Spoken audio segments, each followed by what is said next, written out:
Патриоти или хуманисти. Разделителният съюз или в заглавието е по-скоро опит за провокация и подкана да се помисли в тази посока. Надяваме се да не се възприема като възможност за избор между двете, по-скоро осмислене на някои крайни състояния.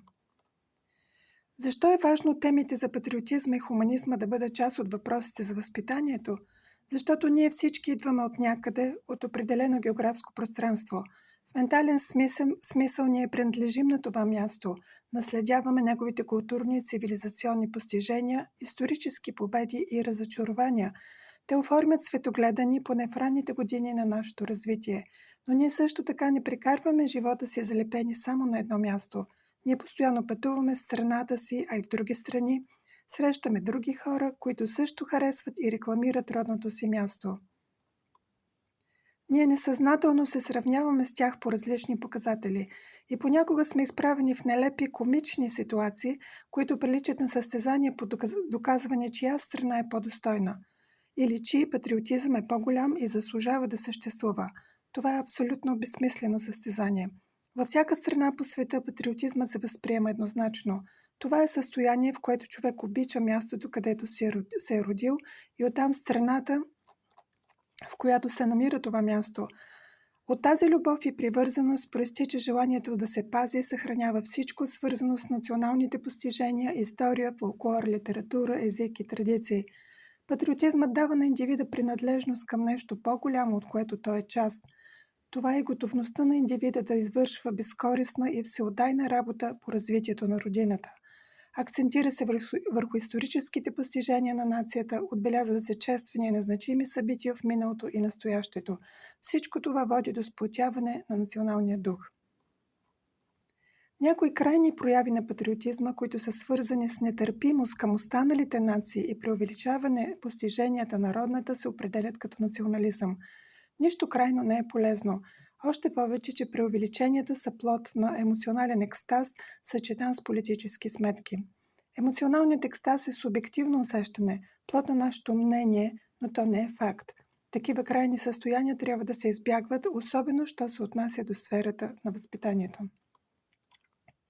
Патриотизмът работи с символи, които във всяка страна са плод на усилията и на ценностите на хората да творят и да създават.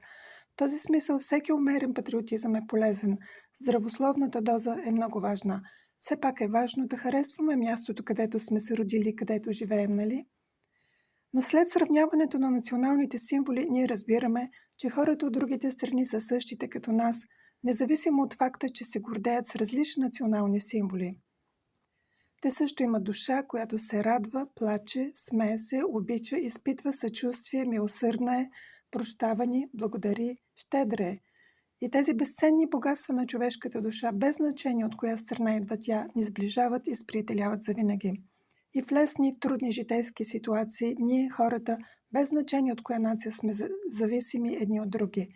И тогава само нашите човешки качества и достоинства, нашите морални ценности могат да са онези богатства, които ни помагат да оцелеем, да общуваме едни с други и да процъфтяваме.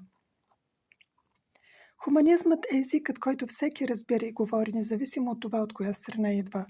Хуманизмът акцентира на това, което сближава хората, а не на онова, което ги разделя. За съжаление, патриотичните символи понякога са в състояние да разделят хората от различните страни, а това, което ни сближава с общите човешки ценности, които споделяме. На първо място това е уважението към личността, към достоинството на човека, независимо от къде идва. Човечността, човеколюбието, хуманността са все прояви на хуманизма. Във възпитанието на децата и подрастващите трябва да се акцентира и на двата аспекта, и на патриотизма, и на хуманизма. И в семейството и в училище децата трябва да бъдат запознавани с основните символи и традиционни исторически ценности и постижения на страната, в която са родени.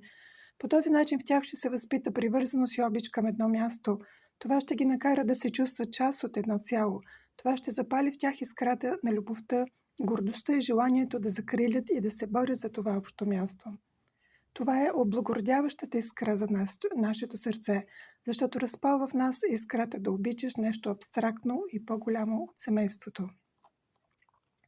Има безброй патриотични поводи, случаи и тържества, в които децата могат да вземат участие.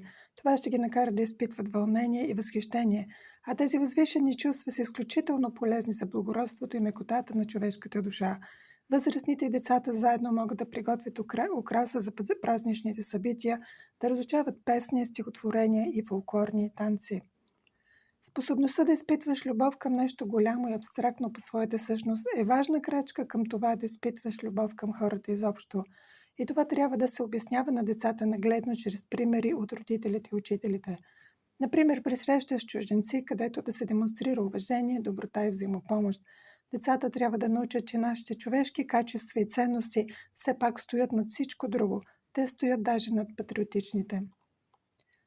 Защото има безброй житейски ситуации, в които ти ще разчиташ някой да ти окаже помощ и тази помощ може да дойде от всякъде, без значение на националната принадлежност.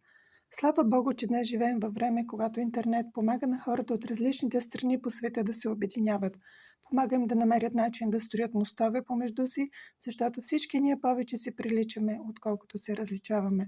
Това осъзнаване, че на човешко ниво ние сме равни, спомага за подобряване на взаимоотношенията на равноправна основа, като представители на една и съща раса – човешката. Затова човеколюбието е нещо, което задължително трябва да се развива в децата. На всяка цена и без значение какъв е човекът отсреща, наш морален човешки дълг е да го посрещнем с мир, да сме мили с него, да го нахраним с храна или с благи думи, да помогнем с каквото можем и да оставим приятно, благородно впечатление от него. Децата не трябва да правят разлика между хората при проявата на човешките си инстинкти. Няма значение от какъв етнос, религия, цвят на кожата е човекът, когато Бог ни е пратил. Човешката любов трябва да изпълва сърцето ни към този човек, защото утре ние може да сме на негово място и ще се надяваме на същото отношение към нас. Предразсъдъците и остарелите стереотипи трябва да стоят далеч от възпитанието на децата. Законите на човечността трябва да се развиват от най-ранна възраст и да не спират да се подхранват и упражняват. Хуманността е добронамерена, безкорисна, благосклонна, човеколюбива и приемаща нагласа към хората. За хуманиста няма значение хората от каква раса са, от каква религия и какъв хранителен режим изповядват. Хуманистът ще те приеме като човешко същество, носител на божествената енергия, за която няма граници. Но хуманиста можеш да разчиташ да ти протегне ръка, защото ще очаква същото и за себе си от друг хуманист. Нека почитаме всяко човешко същество, което допринася с нещо в нашия живот, а и в този на останалите да влезе светлинка, топлинка, всеки човек, който запалва искрата на смелостта, творческата лудост и открива за нас скритата красота, който ни показва, че различните трябва да се приемат, а не тормозят.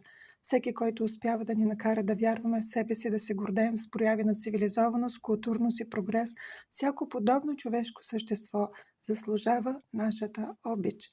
Защото в живота всеки учител за всеки в различни житейски ситуации. Училището предлага безброй реални ситуации, в които учениците учащи да се могат да упражняват своето човеколюбие към другите етноси и религии. Принципите на равноправие и толерантност към различните от нас трябва да са водещи. Усмивката няма цвят. Любовта топли сърцето по един и същи начин. Смехът озарява всяка душа. Протегнатата ръка е послание за мир. Състраданието е лекарството, което всеки приема, а милосърдието е благата Божия вест и светлина, която сме длъжни да разпръскваме навсякъде.